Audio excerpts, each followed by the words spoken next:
Yes, it's finally time. Oh my god! Okay, it's happening! Everybody stay calm! What? As after seemingly an eternity with no F1, It's been 84 years. and definitely not spending the last couple of months crying at the weekends, This is where I come to cry. F1 is back, with the season kicking off in Bahrain and all things even to start the year. Red Bull will be hoping to continue dominating, Ferrari will be looking to challenge, and Mercedes will be looking to have a good enough season to convince Lewis Hamilton to stay. Oh dear. But anyways, with the F1 season now back, let's get into my ultimate review of Formula 1 and the 2024 Bahrain Grand Prix.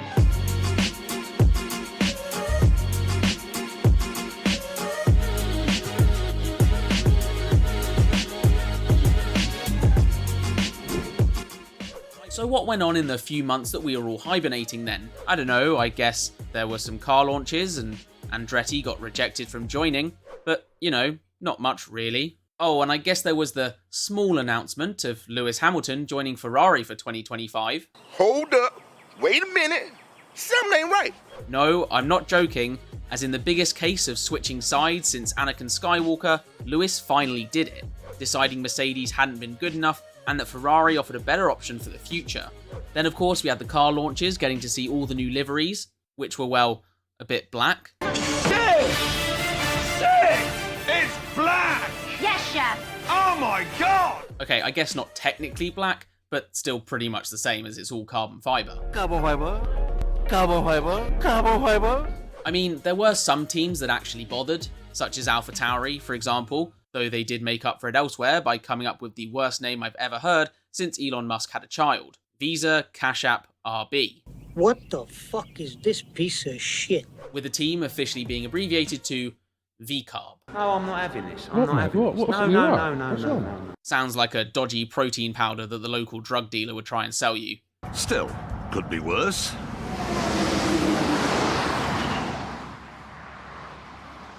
So then besides RB and Sauber coming up with two of the worst team names in F1 history, we also had some testing to go through, with Max Verstappen electing to wait an entire day into the F1 season before destroying the entire competition.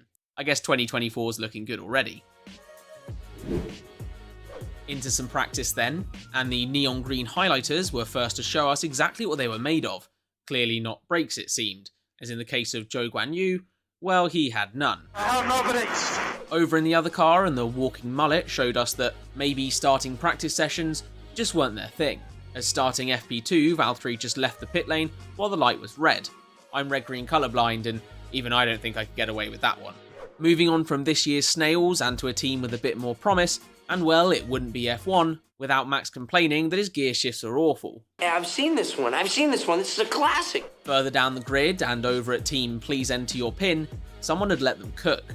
Specifically, cook up all of those Red Bull components into a car that would see Daniel Ricciardo topping FP1, with Yuki Tsunoda up there in 4th. And then into FP2, the timing tower got even more bizarre, as at the end of the second practice session, it was a pair of Mercedes cars at the top. To be fair, it may well have been because Toto Wolff had lit a fire under the team in the off-season. Oh no, they literally had a fire underneath the car. Sadly though, their joy ended the very next day, as in FP3 it was instead Carlos Sainz leading the charge, with Alonso and Verstappen in behind. Unfortunately, I can't think of any two Spaniards and a Dutchman jokes to fit into this slot. There was also something of note over at Red Bull, as during the third practice session, Christian Horner was absent from the pit wall, apparently meeting in the back of the Red Bull garage with FIA President Mohammed Ben Sulayem. Can't possibly imagine what that conversation was about. Into qualifying, and it seems old habits die hard at Mercedes, with Hamilton needing a last gasp effort to get himself out of the drop zone, with the Alpines behind him looking to do the same thing. By that I mean looking to get out of Q1. Oh dear. Got some live scenes here of the two Alpine drivers during tomorrow's race. Also joining the Frenchies out in Q1 was Valtteri Bottas and Zhou Guanyu, Team Kick Sauber getting kicked out straight away. Along with the customary Logan Sargent Q1 elimination. Onto the second part of qualifying then, and Lewis had clearly passed on his quali tactics to George. Those being be super slow and in the drop zone, needing a really big improvement to get through, but to be fair, that's what they did. The same, however, couldn't be said for Lance Stroll, as he got himself eliminated from qualifying in 12th place. Glad to see he started how he means to go on. You know you've had a poor qualifying performance when Nico Hülkenberg in the Haas is beating you into Q3, which, oh yeah, that happened. Into the final part of qualifying though, and after the first runs it was pretty tight. Verstappen on top and the others all in behind fairly close, meaning that Max decided he'd give himself some more breathing space, improving a couple of tenths to Charles Leclerc, who slotted into P2. At Mercedes, and it was finally time to see exactly what their new car was capable of, with the new design meaning its performance was so improved that in the hands of 7-time champion Lewis Hamilton, it was a whole 1 position above Nico Hülkenberg in the Haas. I'm working on a masterpiece. That or Lewis is genuinely losing it, because George Russell was up in 3rd. Fred Vasseur is currently tearing out what's left of his hair after apparently signing the wrong Mercedes driver.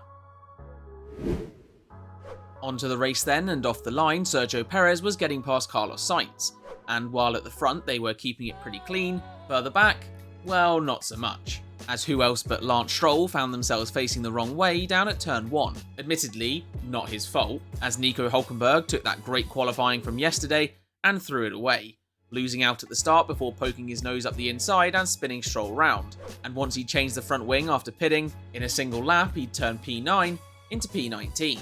Meanwhile back up towards the front and it was the McLarens not hanging around, with Norris making his way past Alonso early on and Piastri making the same move a couple laps later, with Lewis Hamilton also then making the move past Alonso.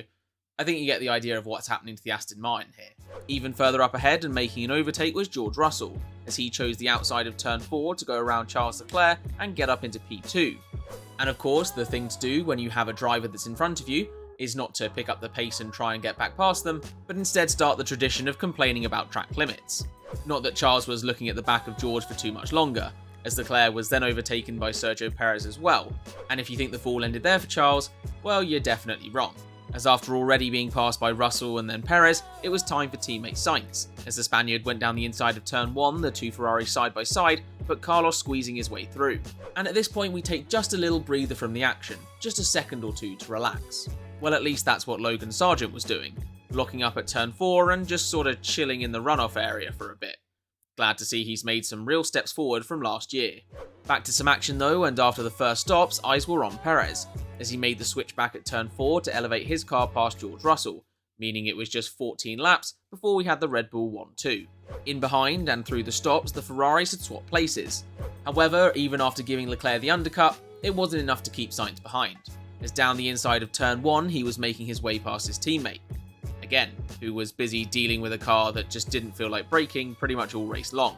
Don't worry though, Charles, the team are on it. Going to the right when I'm braking. Stay the line, Bart! Okay, we are checking. And with Leclerc cleared, next up the road for Carlos was Russell, as the Ferrari made light work of the Mercedes at turn 4 and put himself into the podium places. Pretty good driver this Sainz guy, but a team like Ferrari really love having him around. At this point, almost halfway through, things started to settle down a little, so attention turned to various people throughout the grid and all the different problems they were having. For George Russell, it was engine issues, for Albon, the car was too hot, for Hamilton, it was a broken seat, and for Gasly and Ocon, well, they were just driving Alpines. Over at Sauber, and they were busy doing their best Mercedes 2021 impression, not in terms of pace obviously, but in terms of giving Valtteri Bottas a never-ending pit stop, 52 seconds in fact. And while maybe not the best for Sauber, pit stops elsewhere were giving us something to talk about, as with Hamilton pitting a lap before Piastri, the pair were side by side into turn 1, with Oscar defending hard and holding Lewis off for about half a corner. As while the McLaren had the inside line, it didn't have the warm tyres and so went sliding wide, allowing the Mercedes through. In the other Mercedes, and things weren't looking as promising in terms of overtakes, but more so in the terms of being overtaken, as the Ferrari of Leclerc had closed up to within a second, and so George Russell decided to deploy some interesting defensive tactics, by locking up and running wide at turn 10, allowing Leclerc to ease by along the straight. And from here on out, besides some drama over team orders at RB, that was just about it. As up at the front, Max Verstappen cruised to the win starting 2024, just how he finished 23. But anyways, that is all for now. I hope you've enjoyed. Make sure to give the video a thumbs up if you have, and subscribe to the channel for loads more content this year. But until next time, take care.